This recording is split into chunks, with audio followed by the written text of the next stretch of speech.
ചെറുവാഞ്ചേരി ഗാന്ധി സ്മാരക reading room and library platinum jubilee ആഘോഷത്തിന്റെ ഭാഗമായി സാംസ്കാരിക സമ്മേളനം സംഘടിപ്പിച്ചു.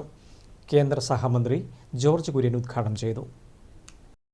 സാമൂഹ്യ പരിഷ്കർത്താക്കളാണ് ആദ്യം വേണ്ടത് വിദ്യാഭ്യാസമാണെന്ന് നമ്മളെ പഠിപ്പിച്ചത്.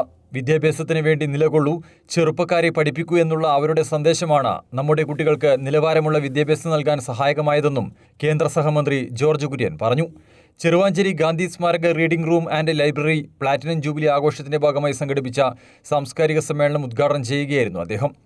ചട്ടമ്പി സ്വാമികളും അതുപോലെ തന്നെ മന്നത്ത് പത്മനാഭനും ശ്രീനാരായണ ഗുരുവും അയ്യങ്കാളിയും വക്കം മൗലവിയും ചാവറ കുര്യാക്കോസ് ഏലിയാസ് ഇവരൊക്കെ അടിത്തറയിട്ട വിദ്യാഭ്യാസ സംവിധാനവും ജ്ഞാനം നേടുവാനുള്ള അഭിവാഞ്ചി അത് നമ്മുടെ ചെറുപ്പക്കാരിൽ ഇന്നും നിലനിൽക്കുന്നു.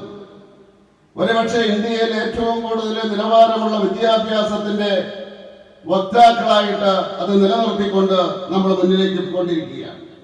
1950 ഈ കേരളത്തില് 55% സാക്ഷരതയുണ്ടായി.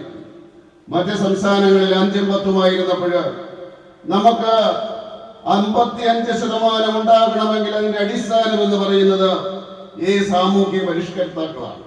ചെറുവാഞ്ചേരി UP സ്കൂൾ ഗ്രൗണ്ടിൽ നടന്ന സാംസ്കാരിക സമ്മേളനത്തിൽ KP മോഹനൻ MLA അധ്യക്ഷനായി. പഞ്ചായത്ത് പ്രസിഡന്റ് NV ഷിനിജ മുഖ്യാതിഥിയായി. VP Raju, ഹൈമജ Kottayi, KK Sameer, Manoj Poyilur, KK പൗത്രൻ, A Ashokan, Chandran പന്യോടൻ, EMC Muhammad, CK Sahajan, Mukundan മഠത്തിൽ, സന്തോഷ് ഇല്ലോളിൽ തുടങ്ങിയവർ സംസാരിച്ചു. News desk Kannur vision.